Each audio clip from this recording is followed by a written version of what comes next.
आइए मित्रों, आज हम जो बात करेंगे कुंभ राशि की बात करेंगे। कुंभ राशि के जातकों के लिए कैसा स्वास्थ्य रहेगा, उनका बिजनेस कैसा चलेगा, दाम्पत्य जीवन कैसा रहेगा, बुद्धि विवेक ज्ञान कैसा रहेगा, शिक्षा कैसी रहेगी आपकी, आपका धर्म कैसा क्या करेगा, आपके लिए भाग्य साथ देगा या नहीं देगा, कैरियर में क्या बदलाव होगा, ये सब चीज़ें हम बहुत बारीकी से समझते हैं। मित्रों, समझने के लिए आपको समय देना पड़ेगा और वीडियो को लास्ट तक देखना पड़ेगा।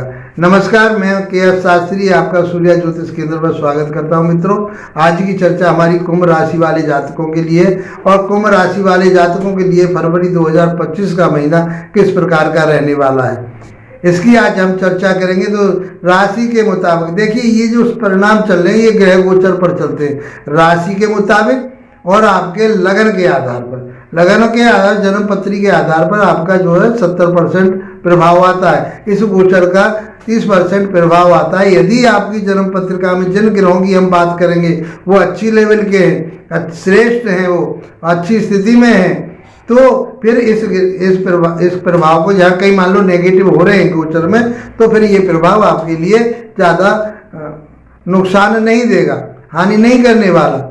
यदि आपकी जन्म पत्रिका में जिन ग्रहों की मैं बात करूंगा वो ग्रह यदि पीड़ित हैं और इस समय भी वो पीड़ित हो भी रहे या वो अच्छे भी हो गए तो थोड़ा सा सुधार होगा।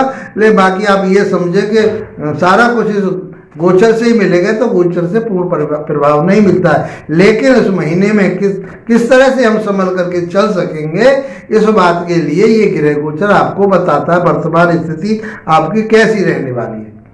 आइए मित्रों, समझते हैं आपकी राशि के मुताबिक कौन कौन से ग्रह कहाँ कहाँ बैठे हुए हैं। तो आपके राशि के स्वामी ही आपकी राशि में बैठे हुए हैं, लगन भाव में बैठे हुए हैं, और दूसरे भाव में राहु और शुक्र बैठे हुए हैं, चौथे भाव में गुरु रेट्रोगेट होकर के बैठे, पंचम भाव में मंगल देव रेट्रोगेट होकर के बैठे, अष्टम भाव में केतु बैठे हुए हैं, 12वें भाव में सूर्य और बुध बैठे हुए। मित्रों, ये ग्रह स्थिति है आपकी।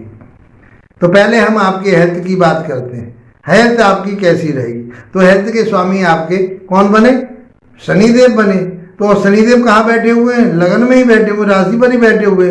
तो आपका शरीर तो मजबूत रहेगा, किसी प्रकार की चिंता करने की जरूरत नहीं है। 7.5 का प्रभाव चल रहा है आपकी। जिन लोगों की कुंभ राशि है उनके ऊपर शनि का 7.5 का दूसरा चरण चल रहा है, और ये 30 मार्च को यहाँ से शनि देव आगे बढ़ जाएंगे, दूसरे भाव में चले जाएंगे, तीसरे चरण आपके ऊपर आ जाएगा। यदि जन्म पत्रिका में शनि की स्थिति बढ़िया है आपकी, मैं फिर बार बार यही बात कह रहा हूं, तो ये 7.5 आपके लिए हानिप्रद नहीं है, ये समझ लीजिए आप। और यदि आपकी जन्म पत्रिका में शनि रेट्रोगेट है, अशुभ भाव में बैठा हुआ है, पीड़ित है, तो समझ लीजिए आपके लिए फिर सब परेशानी आने की संभावना बनती है। तो ग्रह गोचर के आधार पर तो ये थोड़ा सा समय, 1 महीने का समय, या जो गोचर है वर्तमान स्थिति को बताता है क्या है, लेकिन पूर्ण स्थिति जीवन का जो सार है वो आपकी जन्म पत्रिका बताती है। तो 7.5 आपकी तीसरे चरण में जाने वाली है। शनि अब दूसरे भाव में चले जाएंगे। यदि आपकी जन्म पत्रिका में शनि बहुत अच्छे हैं तो आपका स्वास्थ्य बहुत बढ़िया रहेगा, आपकी इनकम बहुत अच्छी रहेगी, आपके परिवार में बढ़ोतरी होगी, आप पैसे को इकट्ठा कर पाएंगे।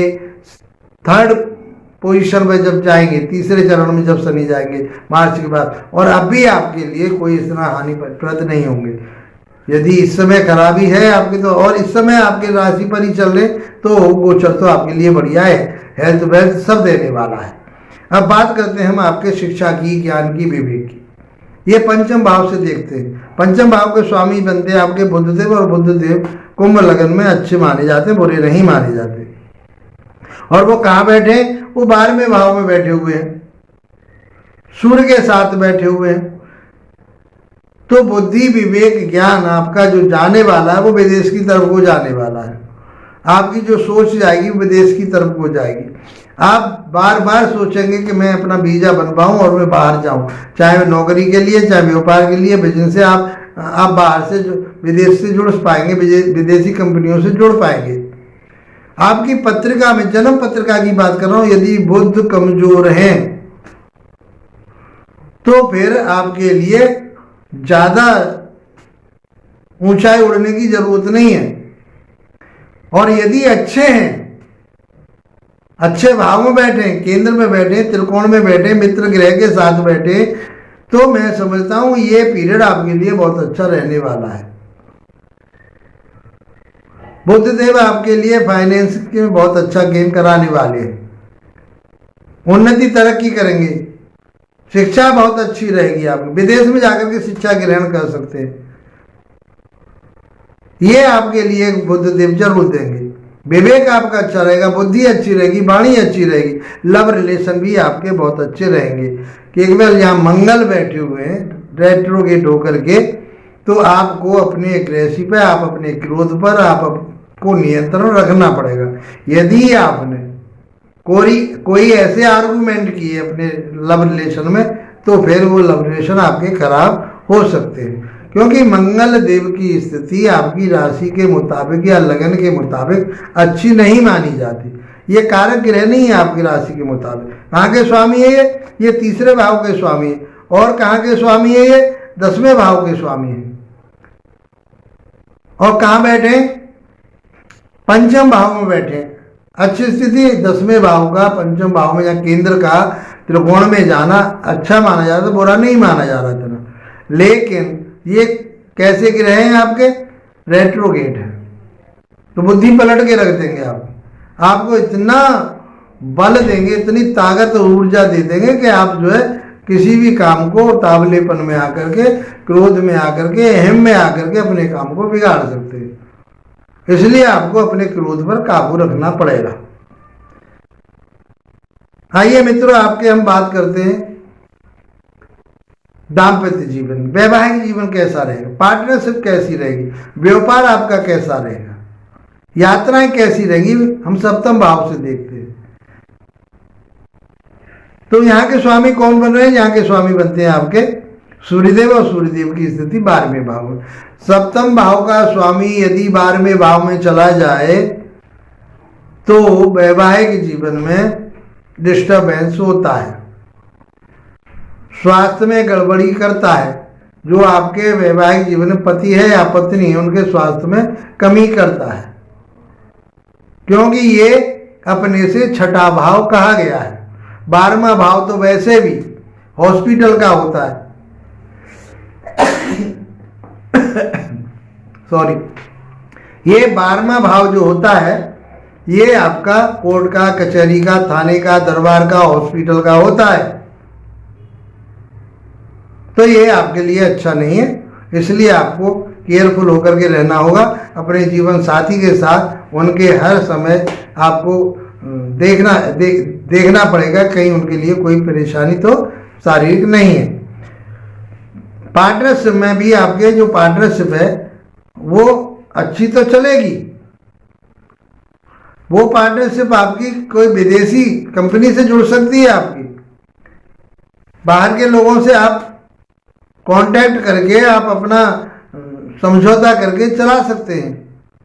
आप जाना चाहते हैं विदेश तो जा सकते हैं, लाभ होगा, कोई परेशानी नजर नहीं आ रही। अब बात करते हैं भाग्य की। भाग्य के स्वामी शुक्र बनते हैं, और शुक्र की स्थिति मैंने आपको बताई 12वें दूसरे भाव में उच्च के होकर के बैठे, और चौथे भाव के और 7वें भाव के स्वामी योग कारक ग्रह हैं। और तो आपकी वाणी, बुद्धि, विवेक, ज्ञान और आपकी जो भौतिकता है, सुख सुविधा, वाहन, पैसा कमाना, इकट्ठा करना, शौक मौज करना, वैभव जो आपके पास आने वाला है वो आपके लिए मिलेगा। भाग्य आपका साथ दे रहा है, परिवार में आपके में खुशहाली रहेगी। आपको मैनेज करना पड़ेगा, क्योंकि राहु आपको भटकाएगा। राहु का काम क्या है? भटकाना, उस चीज को फैलाव दे देना। तो आपको उस फैलाव में इतना ना बढ़ा दे कि आप कहीं अपना नुकसान उठा बैठे। तो इसलिए आपको थोड़ा सा कंट्रोल में चलना पड़ेगा, और बाकी तो आपके लिए ये भाग्य आपका पूरी तरह से साथ दे रहा है। कैरियर की बात करते हैं तो कैरियर के स्वामी शनि मंगलदेव की स्थिति मैंने बताया 10वें भाव के स्वामी त्रिकोण में बैठे हुए, अच्छी स्थिति है, लेकिन वो रेट्रोगेट है। तो आपका व्यापार बिजनेस भी अच्छा चलेगा। आप चाहे फोर्स में हैं, चाहे आप किसी ऐसी जगह पर काम करें, होटल मैनेजमेंट में आप होटल का काम करते हैं, अग्नि से संबंधित इलेक्ट्रीशियन का काम करते हैं, इलेक्ट्रिकल का काम करते हैं, तो मैं समझता हूँ कि ये समय आपके लिए कोई बुरा नहीं है, अच्छा ही रहने वाला है। केवल मात्र आपको गुस्से पर अपने पर काबू रखना पड़ेगा। गुस्से पे आपका काबू होता है तो मैं समझता हूँ कि ये महीना आपके लिए बहुत अच्छा रहने वाला है। मित्रों, आपका महीना अच्छा रहे। यदि वीडियो अच्छा लगा तो लाइक शेयर सब्सक्राइब अवश्य कीजिए। इसी के साथ आप लोगों का धन्यवाद। नमस्कार।